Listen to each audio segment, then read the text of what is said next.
What's up, everybody? Guys and girls, girls and guys, welcome back to Life's a Garden. If you're new to the program, or if you haven't yet, help out the show and hit that subscribe button. You'd be doing me a huge favor. But most importantly, what I'd like you to do is listen to the damn thing. Let's get those views up. Help spread the word, share this podcast, invite your friends, do all that. Now that we got all that out of the way, let's get into the episode. It's episode 54 of Life's a Garden.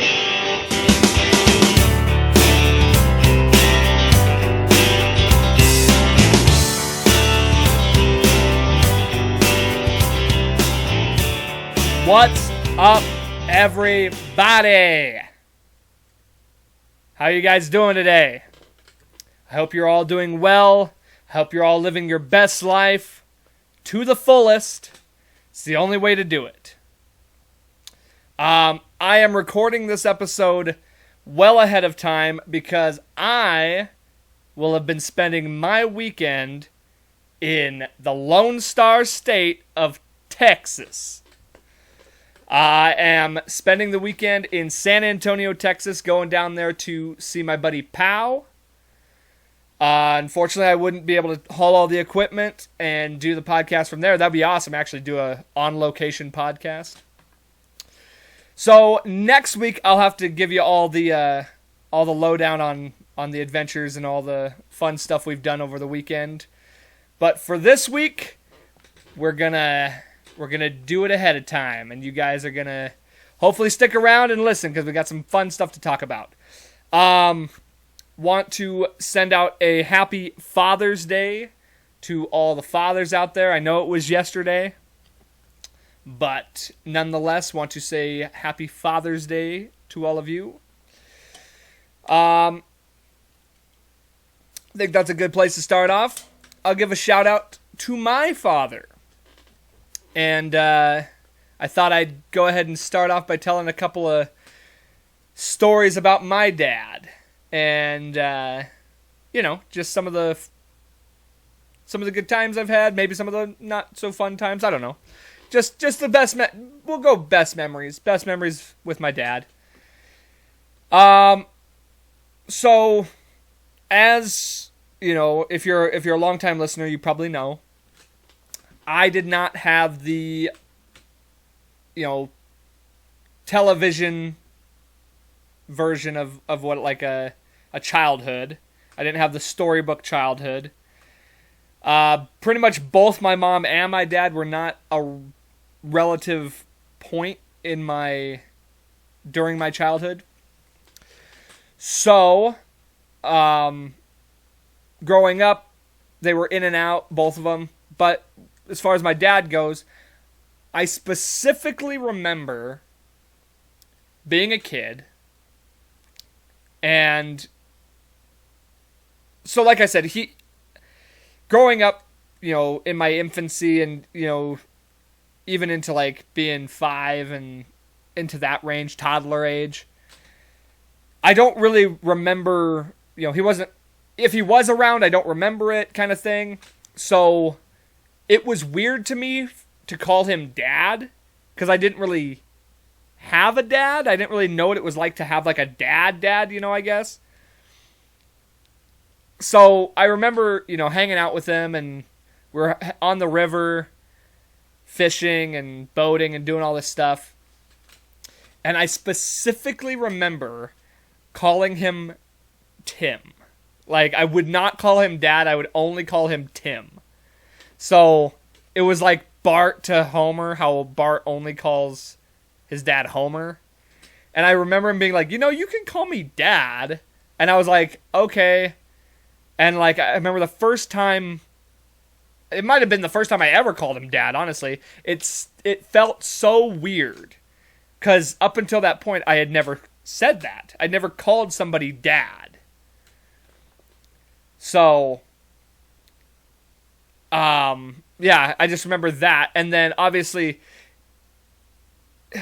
it's funny because mine and his relationship has drastically morphed throughout my life. And, for various reasons, was in and out of my life. Some, I don't know. I don't really know some of it, I guess. Some were, he did do some time in the Clink, which I have talked about openly on this podcast. And it's all in the past. It is what it is. Shit happens, It's just, that's the story. That's how the story is, and that's how the story gets told. I hold no resentment. Things happened, and we've moved on. But due to that, we definitely did not, spend time together growing up. And I do remember pieces here and there in my, between the ages of 5 and, 12, 13, 14, in that area. I remember the first boobs I ever saw were on his shop wall, because he had, just posters of naked women everywhere. I must have been 6, 7, 8, somewhere in there. And I just remember walking in that shop, seeing that, and being like, I like this. It was like the first time I'd ever seen that, and just your animal instincts kick in, and you're immediately like, yes, that, I want that. I remember hanging out. He lived on the river for a while. We were doing a fire by the river, and we were standing around a fire, and a spark flew up in my face, and I stepped back, and I slid down this ravine. It was like a rocky hill, and I slid down toward the river, and one of his friends just fucking flew over the edge like a madman, perfect aim, landed on top of me, and saved my life, even though I was fine, and he ended up fucking me up even more. So that's one thing I remember. So actually, speaking of going to Texas, this is not the first time I've been to Texas. During his longer jail stint, or prison stint, I should say, I hadn't seen him in, 5 years, maybe, something like that. I don't know. It'd been a while. Well, he had arranged it with one of his friends, this lady, who drove a semi-truck to be able to bring me down, because he was in Colorado. He was doing time in Colorado. In this fucking, maximum security prison. And I know that sounds crazy. Trust me, his crime was not, maximum security level that I know of, that I've been told. But it's there was two separate ends. One was, for the goddamn... I think the Unabomber is in the other one side of it.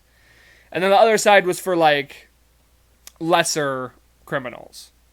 This is what I remember. And that's where he was in the lesser end.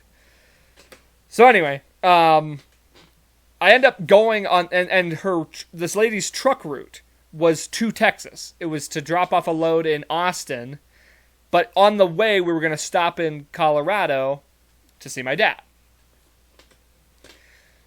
And that whole experience was very interesting, because it was the first time I'd ever ridden in a semi-truck. First and only time. And this is one that had a sleeping area. I slept in this top bunk area. Pretty decent. It was an interesting experience, to say the least. I brought my PlayStation, so I hooked that. She had a little TV. I was able to play PlayStation on, and we ended up getting it was goddamn a week trip. I think it took a full week. And we were, stopping at Flying J's and stopping at truck stops. And I'll tell you what, those have some of the best restaurants I've ever eaten at. Those Flying J's. And we stop in Colorado to see my dad. And they wouldn't let us in. Because this was like I said, top security prison. They're scanning our hands for like substances and like doing all kinds of different like scans, swabbing our fucking cheeks and stuff. I'm surprised they didn't give us a full cavity search. Well, turns out the gal who brought me there had some kind of substance on her hands. Now, she said it was some prescription shit. I don't know. She's a trucker. Don't know what kind of lifestyle that may include. I'm not going to judge. I'm not going to make speculations. She had substances on her hands, nonetheless. She asked if maybe I could go in, and just because I was with her, couldn't go in. So this whole trip was for naught. Now, just to finish off that little story, that little side quest we went on, ended up, obviously had to make the rest of the trip, went to Texas. I remember somewhere in this trip, I went to bed having to take a piss. Actually, no, it was when we got into Texas. So we got to Texas. First of all, AC was broken in the truck.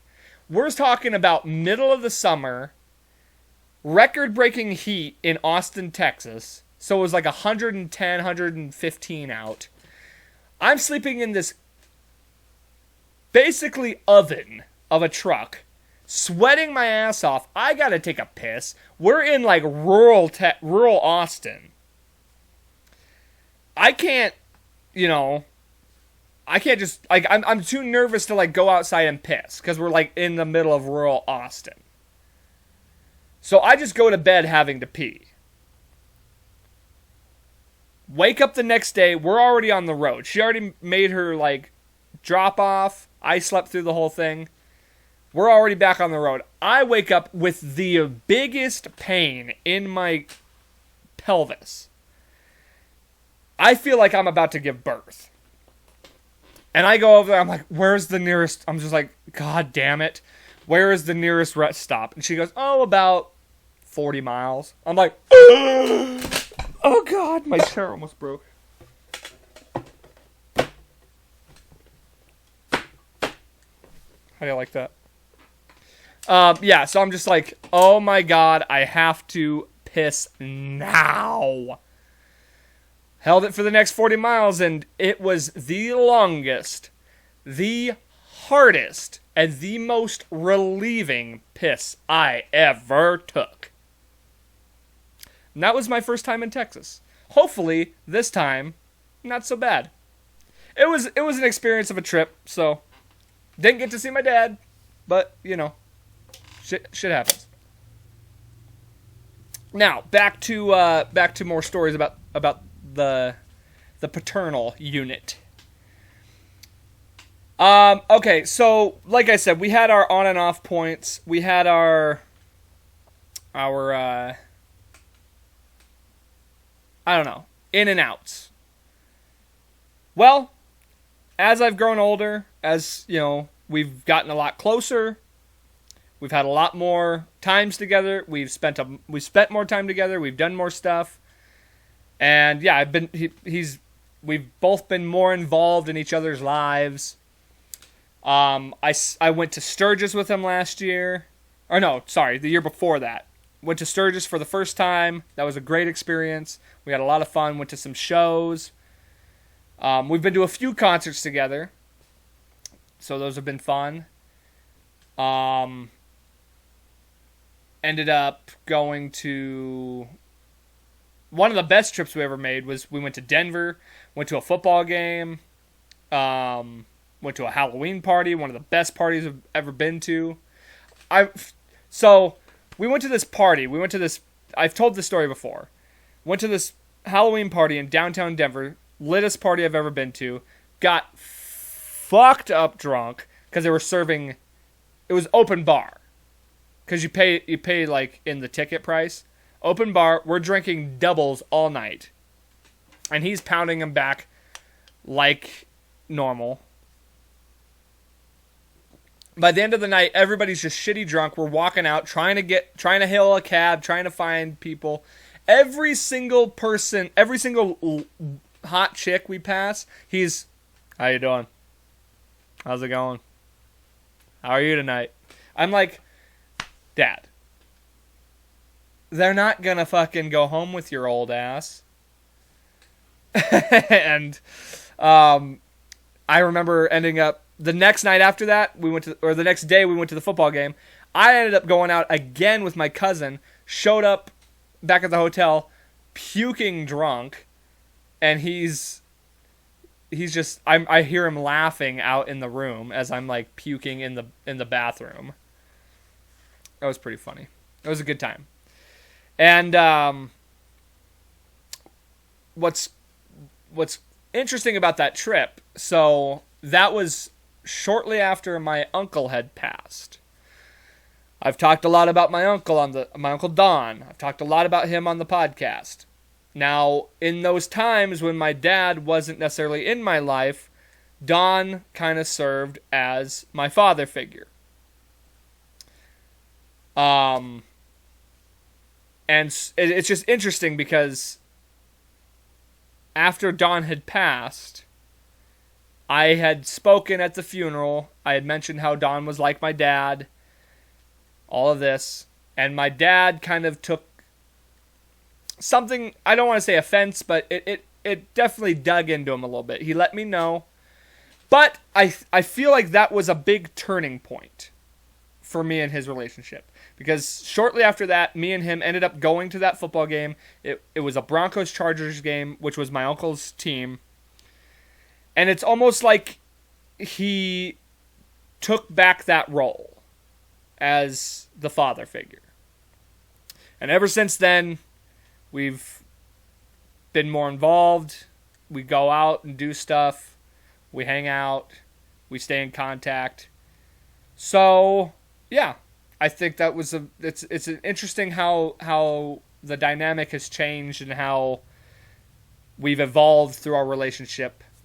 So with all that said, happy Father's Day to you, Dad.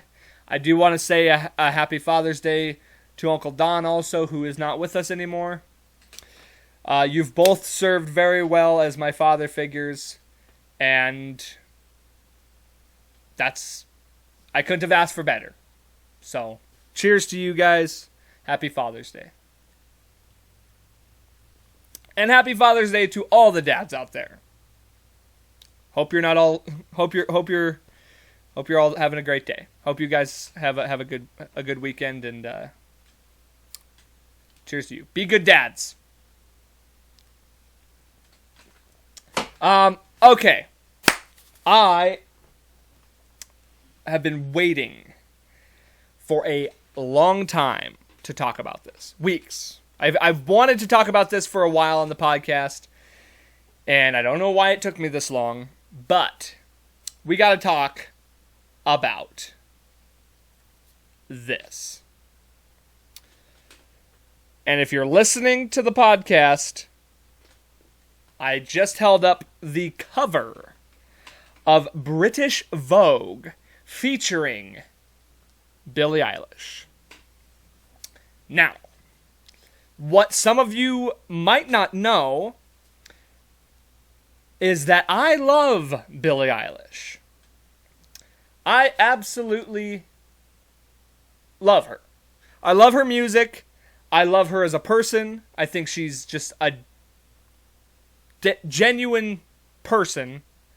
She's had fame at a very young age, and she's handled it about as good as most people can. I love her story. I love, everything about her.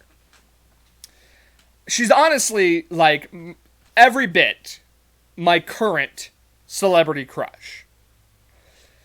Let me just talk about her music for a second, because obviously music is a big deal to me.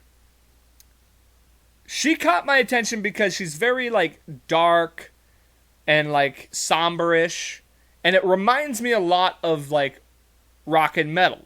which is obviously the music I prefer.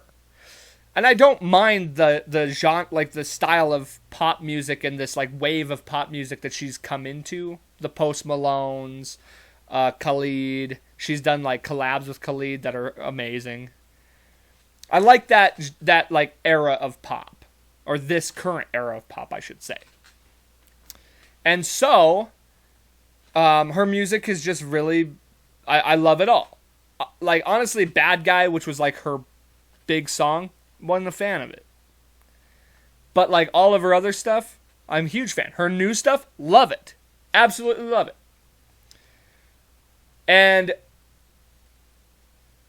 she's she's gorgeous. I love her. Like I think she's beautiful. And therefore I have a crush on her. But anyway, I also actually loved the fact for a long time that she, like her style, the way she dressed, she always dressed like very loose-fitting clothes, comfortable clothing. She always said it was because it was what she was comfortable wearing. She just likes that stuff. And also, it was kind of this way of her not being this sex object, where it was like the music is what got her there. It wasn't her looks, it wasn't her like sexuality, it wasn't like just guys flocking to her and all this stuff. Like I always thought that was really, really cool. And it sucks that that's the way it has to be, but also it's like it proved that her music was enough to get her over. You know? It was a totally different style, and so many women, especially in pop, use their bodies, use their, the sex sells type thing to get over.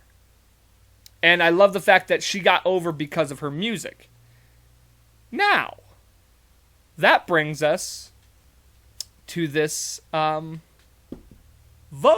shoot. As much as I loved Billie Eilish before, I didn't think it was possible, but I do believe I love this version of Billie even more. Ever since that cover shoot, not just the cover, but obviously like the photos, the other photos, have come out, I have consistently been thoroughly milked. My nads are basically dried raisins at this point. They're empty. There's nothing left. I'm shooting blanks.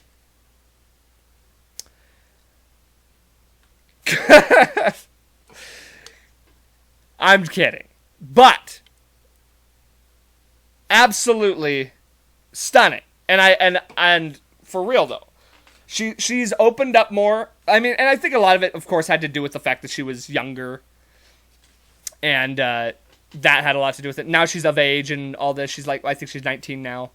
So she's more expressive with her body. And that's great. Like, she should be. She should be able to do that.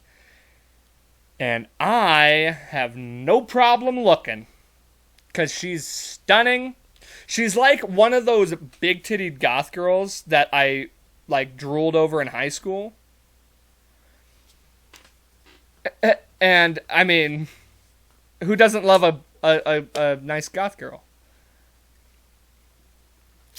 Let me tell you. And I don't want her to do this. I pray to God she never does this. If she started an OnlyFans, she would immediately be my entire bank account richer. Talk about being thoroughly milked. My bank account, my wallet would be thoroughly milked.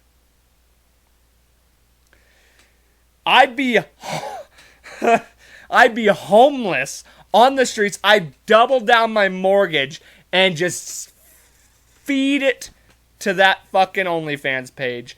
Just to... Oh, God, I can't even keep a straight face. I mean, like I said, in all honesty, I hope she never has to do it. She won't ever have to do it. And I hope she never does. I don't want her to stoop to that. If you're... I guess I don't want to say if you're making an OnlyFans page, you're... It's like OnlyFans is like celebrity boxing for women. It's like when celebrities turn... I'm not talking about regular people, because, I mean, that's... Get your money. It's a hustle, whatever.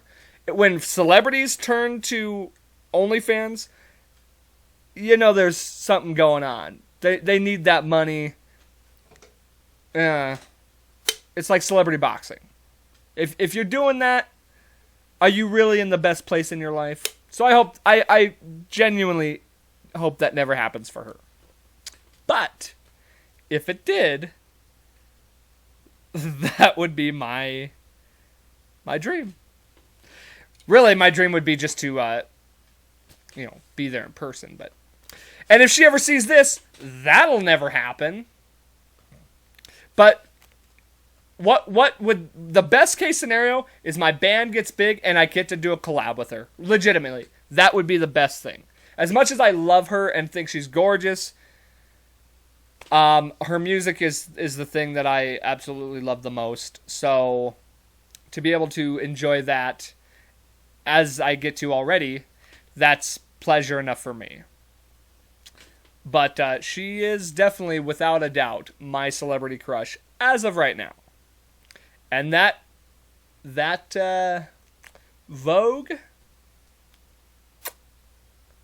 grazie Vogue. But I've been waiting to talk about that for some time now. So there you go. There's my thoughts. I just heard this today, speaking of like sexual stuff. This was kind of interesting and kind of weird to me. Apparently, this is as I know it. I haven't really looked into it, but this is what I've understand. DC put out like this rated R version of Batman. I don't know. It must be on HBO Max, so I probably could watch it. It's like this rated R version of HBO of Batman, and in it, Batman commits cunnilingus on Catwoman, and which is already kind of interesting. But then DC came out and said DC came out with like this official statement stating that Batman would never do that because it's unhero-like. Well, if that's the case, DC, guess I'm a villain. Team me up with the Joker. Team me up with Two-Face. Because if those guys get to lap it up, I'm on their team, buddy. I'm Team Joker. If getting to go down on a girl means you're not a hero, Batman, you and me are fighting, buddy. We're throwing hands. Because if that's unhero-like, I ain't no hero. I just thought that was a weird thing that I never thought I'd see. And I'm a huge Batman fan. I love Batman. And what's funny about the whole thing is the reason I love Batman is because of the villains. So this only further makes my love of villains in the Batman universe that much more. Catwoman's a villain too. So does that mean Catwoman can go down on Batman? If that's unhero-like? She's like a hero villain. She's like both. Poor Catwoman. You know. Oh, you know how Bruce Wayne. I mean, that's like he's like a bachelor too. You don't think he can? You don't think he could perform? Come on. Let's be honest with ourselves. Okay, so as I mentioned, I am going to be going to Texas. Well, I will have been in Texas at this point, but I'm going on this trip, and it's going to be a lot of fun. I'm really excited. Been needing a vacation for a while. It's always nice to go on vacation. I got 5 days off of work. 3 of those are paid. So that's always nice, having that paid vacation. But that's actually where I want to go with this. Talking about pay, talking about finances. I was thinking about this. Every time I do some kind of trip, whether it's for a football game or, Sturgis, anything like that, I always stress about finances. And I figured this would be a good week if, my serious note, my serious little, gem of the week, I talked a little bit about finances, and I talked a little bit about, all that. Because that is something that, genuinely affects everyone's lives, unfortunately. Unfortunately, we live in a world where money does matter. So, it's like, okay, every time I do this, I end up stressing about money. And I make good money. I've done well to save up and have a reserve of money where I can be comfortable.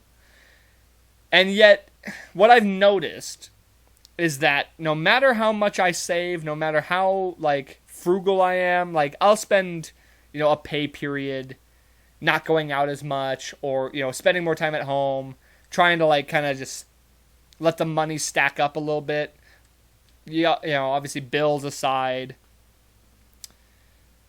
And it's no matter how much I get in the green, it's never enough.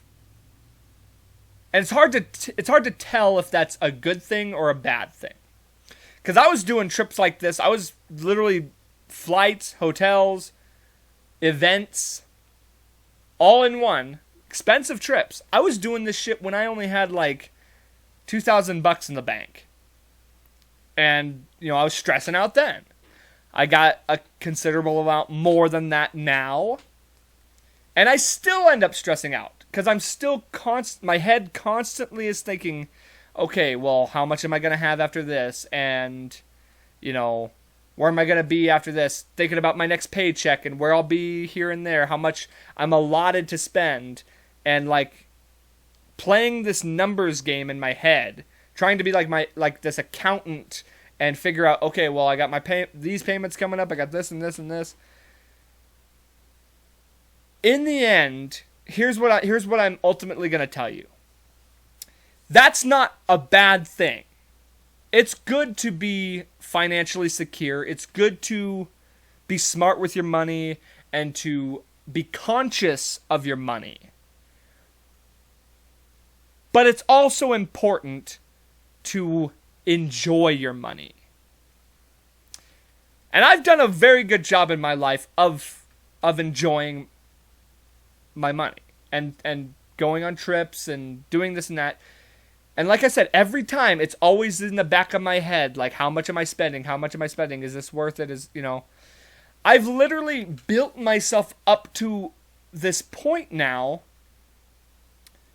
where I can comfortably just spend money kind of freely sometimes. And I'm not saying do that all the time. Definitely don't do that all the time.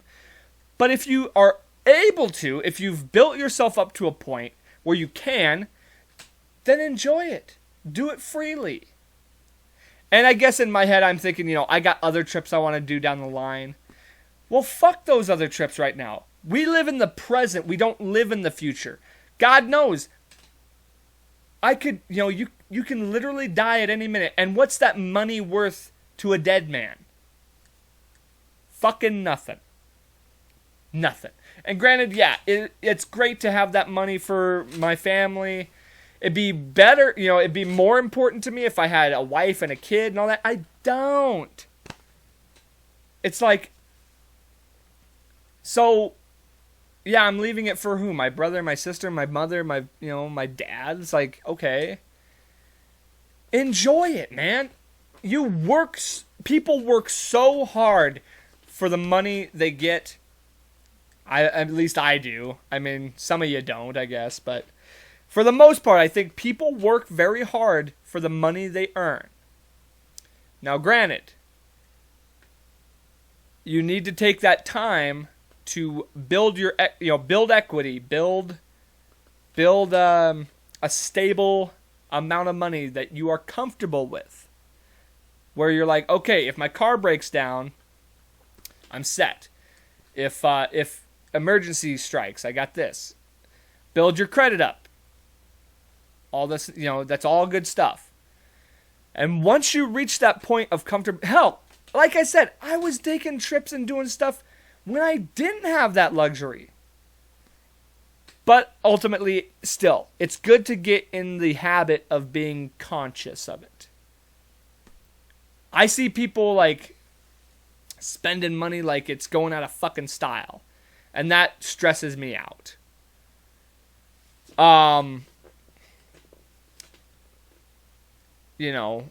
Obviously, let's just start with that, okay?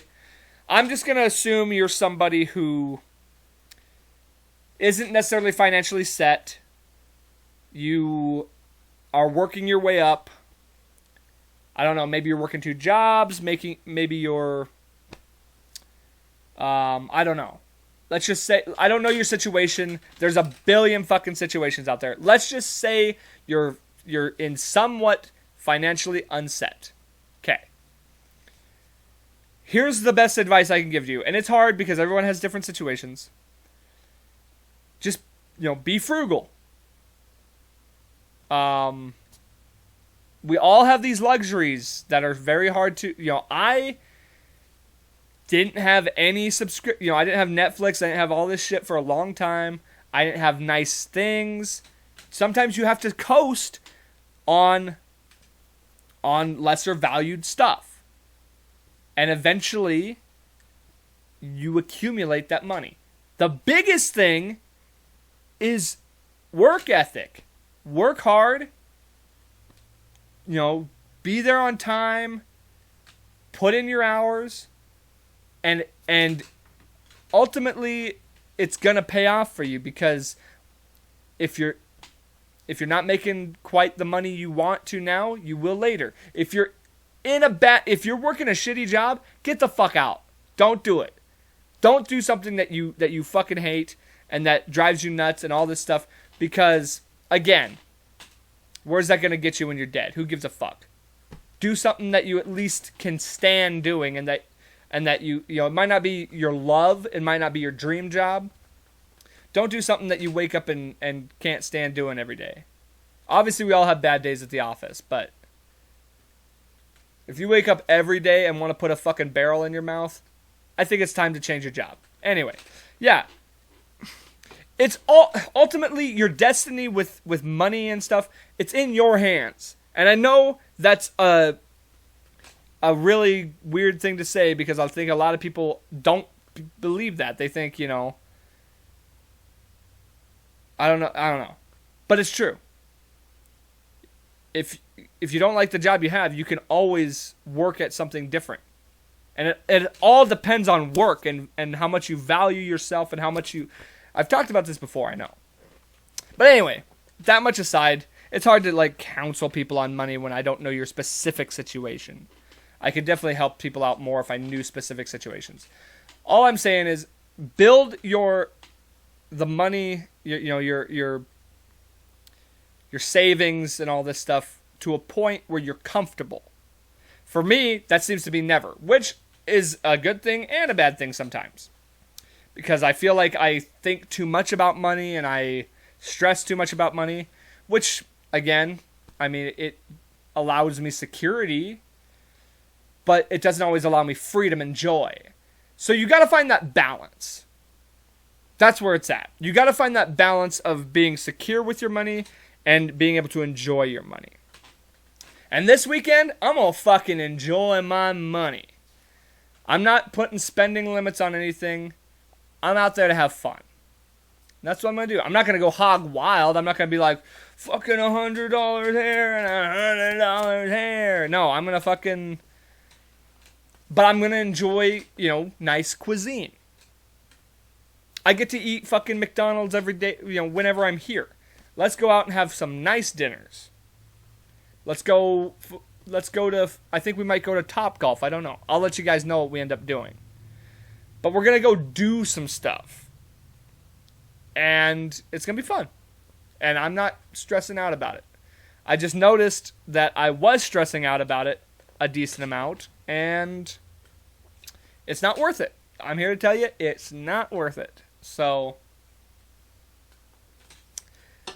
I mean, there is that line where, you're going to be stressed out about finances.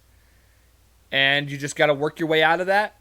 And then keep it in your head and always be conscious of it. If you're getting out of the hole, don't get back in it. And yeah, and once you're out of it, you get that freedom to do all the fun stuff and to enjoy the luxuries in life. So, I hope that helps somebody out there. I hope that kind of spoke to somebody out there. And at worst case scenario, there's always OnlyFans.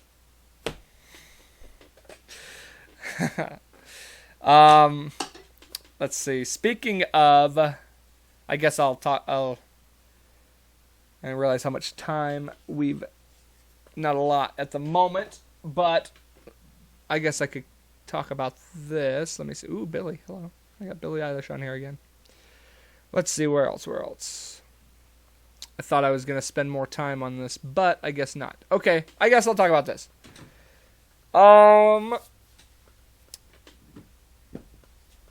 The other day, I received a friend request on Facebook.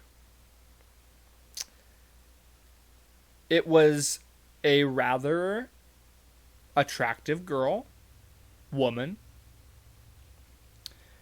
And it said she lived in Missoula and she was from Billings. These pictures were not, obscurely,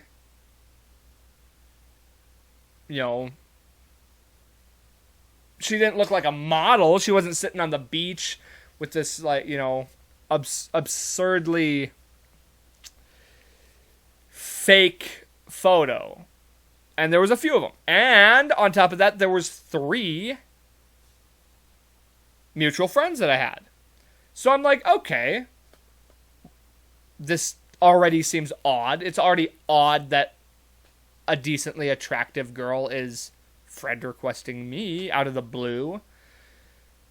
So my suspicion meter is already up. I'm like, what the heck? Except I look at her profile. Sure enough, one photo, and it was made, her account was made 2 days ago or yesterday or whatever. So I'm like, all right, you got me. It's a fake account. I've gotten hit with these a ton.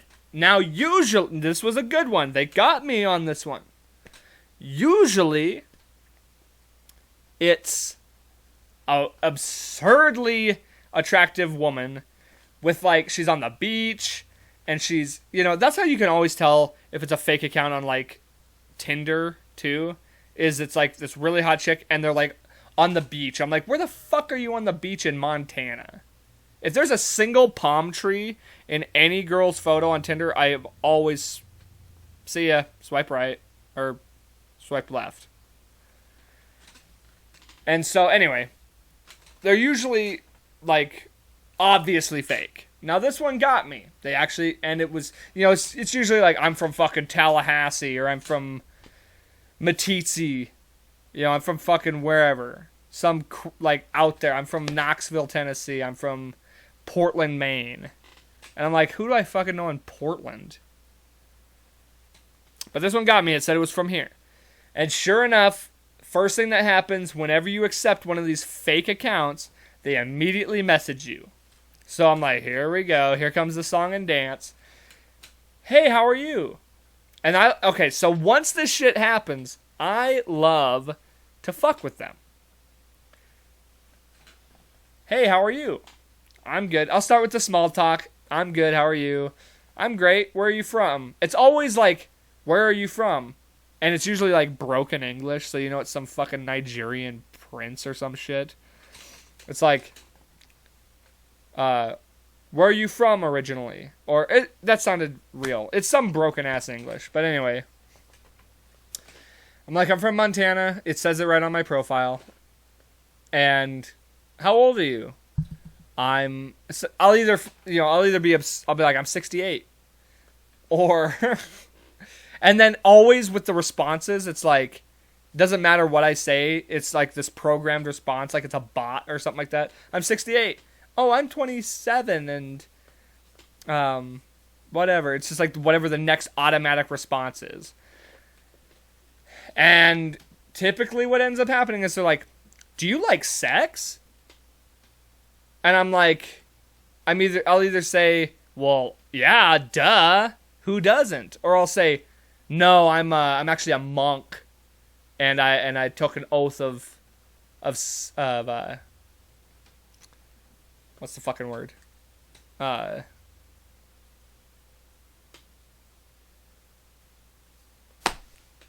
Virginity, whatever. I can't think of the word. I took an oath. Chastity. And so, celibacy. That's the word I was looking for. I took an oath of celibacy. Or they'll be like, would you like to see, I'm naked right now, would you like to see? And I'll be like, I'm gay, so unless you're gonna show me a penis, I don't see what's the point. Or they'll say something along the lines of, I don't know, let me say, are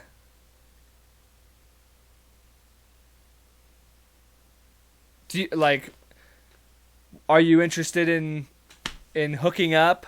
And I'm like, well, I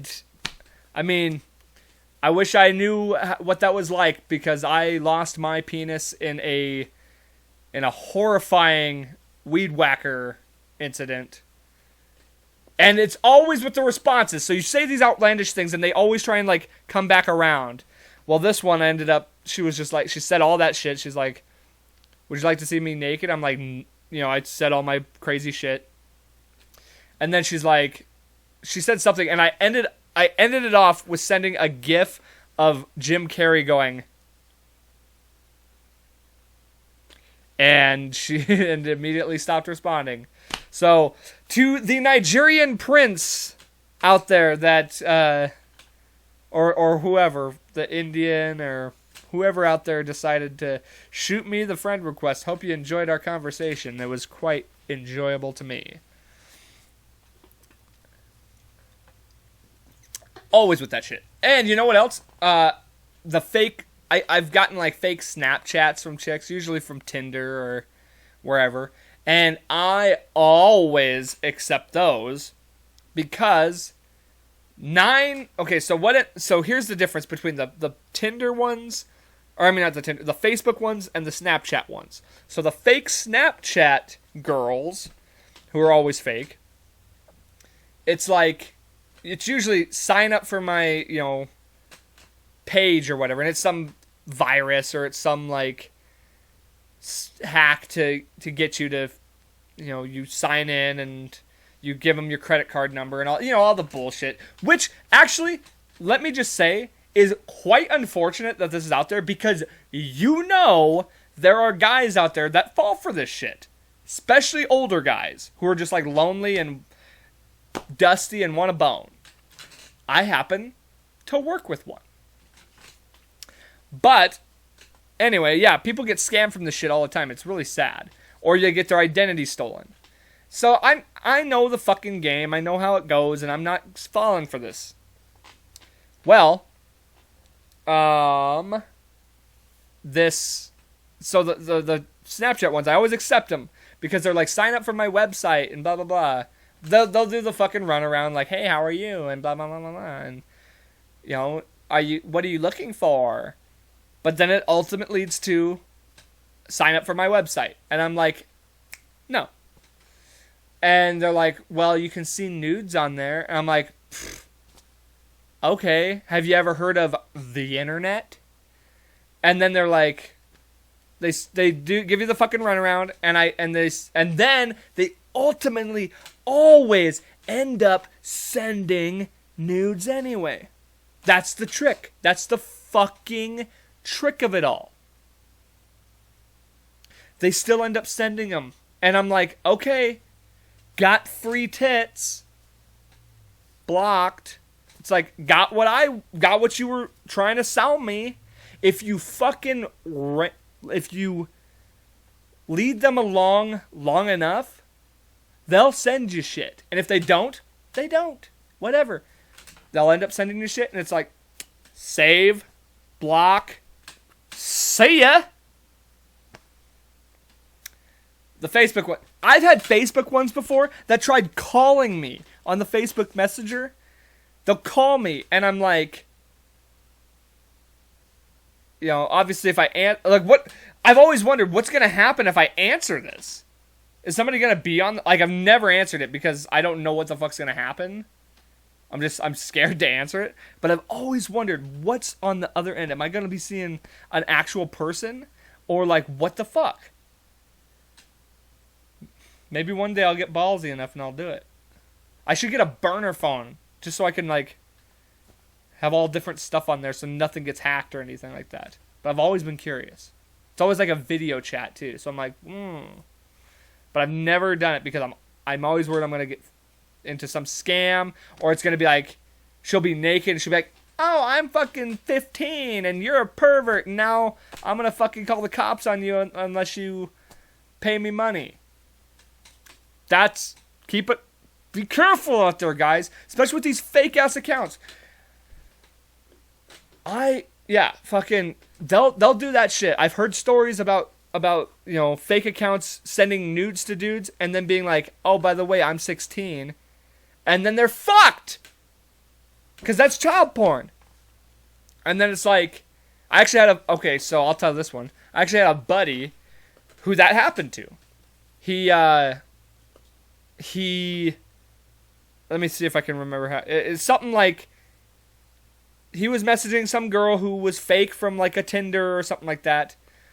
And she sent him naked pictures, and he sent naked pictures back, and she ended up telling him that she was 16, and then they fucking scammed his ass because some guy, or it was some guy the whole time, said, excuse me, who are you? Text or called him or something like that.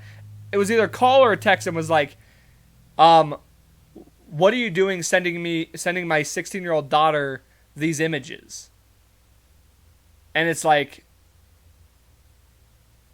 who's not going to freak the fuck out? And it's like, my buddy said that he was in a panic and that he just freaked out and didn't know what to do. And then this was fucking God, I don't know, a long time ago. I don't know how long. It was a while ago. Fuck. So we must have been I don't know. It was out of high school. It was fresh out of high school. So 18, 19, something like that. And so the dude's like, well, it was something I just my wife broke my daughter's phone, so you need to pay. I'm not gonna press charges. I just want the phone paid for. So my buddy had to go wire $600 to this guy. And I told him, I was like, dude, that's a fucking scam. They scammed your ass. Because what are you going to do? Not pay it? And then the dude turns you in for fucking child porn? So they fucking got him. You got to be careful out there, guys. If it's too good to... Here's the thing. If it's too good to be true, it probably is. Bottom line. And always ask their age up front. Duh. Especially in online. Like, they can put that they're fucking 25. Anybody can. Doesn't mean they are. Be careful out there. That's all I'm saying. These scams are for real. And I know a few people who've gotten caught up in them. And I feel bad for, like, the old people who get caught up in, like, the car warranty scams and, like, the lottery scams. Where I saw a whole documentary on lottery scams where it's, like, the Jamaican lottery scam. Where they call you and they're like, hey, you just won $1,000. All you got to do is send in, like, a check of $100 to prove this and this. And then they get fucking run for their whole bank account. And they fall for that shit. I think my grandma got scammed by something like that, too, at one point. Fucking scam artists. I hate that shit. And all these fucking fake profiles, come at me. I know you're fake from the beginning. It's too obvious. So, if you want to scam me, you got to get a lot better at it. I think that'll wrap us up for this week. Thank you all very much for listening. I hope you enjoyed it. Once again, happy Father's Day to my father and to all the fathers out there. Keep your finances, be conscious of your finances, but enjoy your money, but be aware of your money. Keep it in mind. Be conscious of it, but enjoy it. And don't get scammed by fake accounts. Be conscious of that as well. Be safe out there, guys. I hope you have a great week. Stay positive. No matter how low you get, it always gets better. And if nobody's told you lately, I love you guys. If you haven't heard it yet, you heard it from me. I love you. Please like, share, subscribe. Get the word out. We want to grow this thing more and more. We're growing the garden. The garden is on the rise. Yeah, I'll see you guys. I'll see you fuckers when I get back from Texas. Until then, don't forget, life's a garden. Dig it.